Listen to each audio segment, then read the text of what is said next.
کبھی آپ خود کا موازنہ کرنا چاہو کہ اللہ پاک آپ سے راضی بھی ہے کہ نہیں، تو رات کی تنہائی میں دھیان لڑایا کرو کہ کتنی دفعہ نام محمد صلی اللہ علیہ وسلم آپ کی زبان پر آیا ہے، کتنی بار دن میں آپ سے درود پاک پڑھوایا گیا ہے۔ وہ جو رب العزت ہے نا، کبھی کسی غیر یا ایسے انسان کی زبان پر اپنے محبوب کا نام آنے ہی نہیں دیتا جس سے وہ ناراض ہو۔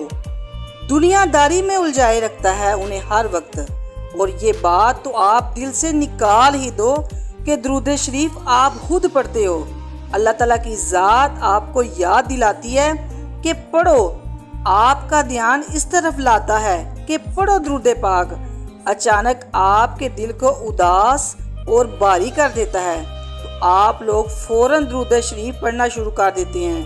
یہ بھی میرے اللہ تعالیٰ کی ذات کی خاص عنایت ہی عنایت ہے۔